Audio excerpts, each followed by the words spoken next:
Graça e paz, queridos irmãos, um bom dia a todos. Hoje, dia 7 de fevereiro de 2025, nosso devocional diário está em Atos dos Apóstolos, capítulo de número 12. Nós vamos ver aqui um novo rei Herodes agora matando Tiago à espada. Esse Tiago que morre é o irmão de João. E ele vê que isso é muito bom e as pessoas estão gostando, está agradando aos judeus. E aí ele manda agora prender a Pedro também na prisão. Esse Herodes, nós precisamos entender que tem muitos Herodes citados na Bíblia Sagrada. Se você observar no vídeo agora, vou colocar uma genealogia aí que vai mostrando exatamente sobre todos os Herodes que aparecem na história bíblica. Esse do qual aparece agora, ele é Herodes Antipas I. Ele é filho de Aristóbulo, que era um dos filhos de Herodes o Grande. Então, veja bem que esse Herodes o Grande é o primeiro, é aquele que aparece lá atrás quando Jesus está nascendo e manda matar as crianças. Tem outros Herodes que aparece na história, como Herodes Antipas, por exemplo, que era tetrarca da Galileia e era aquele que foi denunciado por João Batista e mandou matar João Batista, por exemplo. E vários outros aparecem, dê uma olhadinha aí nessa genealogia, essa árvore genealógica que está aí na sua tela para você poder aprender um pouco sobre isso. Esse que nós estamos falando aqui, esse Herodes Antipas I, ele está ali em Jerusalém neste momento e ali ele manda prender a Tiago. Esse Tiago foi preso, é irmão de João. Nós vamos ver lá embaixo ainda nesse capítulo outro Tiago citado, que é o irmão de Jesus Cristo, aquele que vai tomar a proeminência da igreja ali em Jerusalém. Então Pedro foi preso. Pedro estava ali na prisão, era guardado, mas diz o versículo 5 que a igreja fazia contínua oração por ele a Deus. Pedro estava preso, mas a igreja estava orando.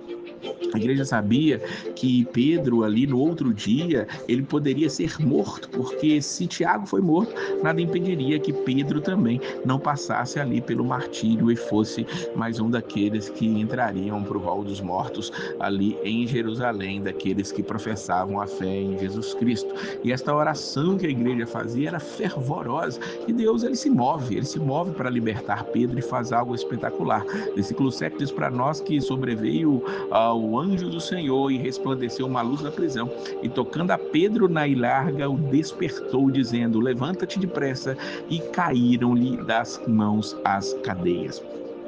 Pedro, ele está saindo da prisão. O versículo 9 diz para nós que ele não sabia que era real o que estava sendo feito pelo anjo, mas cuidava que via alguma coisa. Veja que Pedro estava guardado ali por pelo menos 16 guardas. Ele estava muito bem guardado.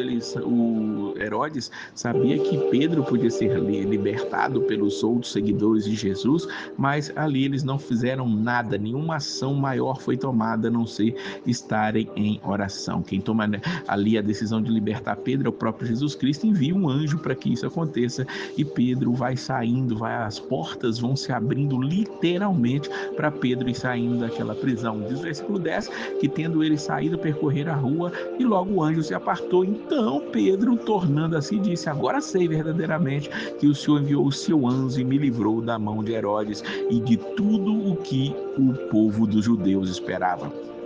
João só conseguiu perceber que aquilo ali não era apenas uma visão ou um sonho quando ele realmente estava livre. Logo ele foi para a casa de Maria, mãe de João, aquele que tinha por sobrenome Marcos. Sim, João Marcos, este que vai escrever o evangelho, este que vai acompanhar Saulo e Barnabé, como nós vamos ver no finalzinho deste capítulo ainda. Na casa dele, Maria, sua mãe, a igreja se reunia para orar, e ali muitos estavam reunidos e oraram. E Pedro bateu a porta. Quando ele bate a porta, uma menina chamada Rod sai, ela escuta a voz dele, conhece a voz de Pedro, mas de tanta alegria ela não abre a porta, ela vai para dentro para falar ali com os outros irmãos. Tudo isso está relatado entre os versículos 12 e o versículo 15. E ali eles disseram para aquela menina, quando ela disse que Pedro estava da porta, que ela estava fora de si. Claro, Pedro estava preso, como é que ele podia estar na porta batendo? Mas Pedro, ele insistiu em bater, diz o versículo 16, e quando abriram, viram-no e se espantaram. É interessante que a igreja confiava no Senhor, orava, estava pedindo aquilo, e quando aquilo aconteceu, eles se espantaram, porque algo é espantoso realmente quando os milagres do Senhor acontecem. E Pedro está ali e conta tudo o que aconteceu, como o Senhor tirou ele da prisão, e ele manda anunciar aquilo a Tiago e aos irmãos, e ali ele vai para outro lugar. Veja que esse Tiago agora, como eu disse mais em cima, é o Tiago, irmão de Jesus Cristo, porque o outro Tiago, irmão de João, ele já tinha morrido no início do capítulo. No final desse capítulo, nós temos ainda outra morte, a morte desse Herodes do qual nós estamos falando.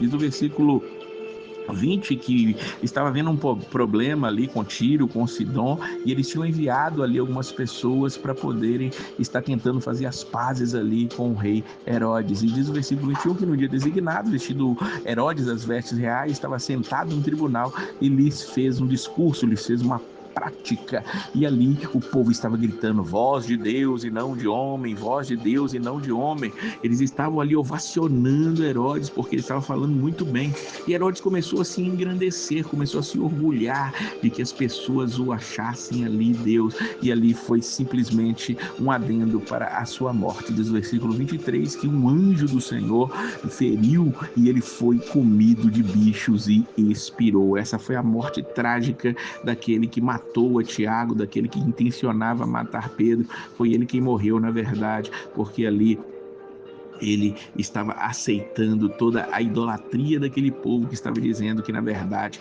era um próprio Deus falando, um Deus falando ali naquele momento. Por fim, dentro desse capítulo, Lucas, ele deixa aqui como que um apêndice aqui para nós. Ele diz: Barnabé e Saulo, havendo terminado aquele serviço, voltaram de Jerusalém, levando também consigo a João, que tinha por sobrenome Marcos. Que serviço é esse? Parece que esse versículo está fora do lugar, não fazia parte do que diz essa palavra, mas na verdade, como diz o versículo 24, a palavra de Deus crescia e se multiplicava.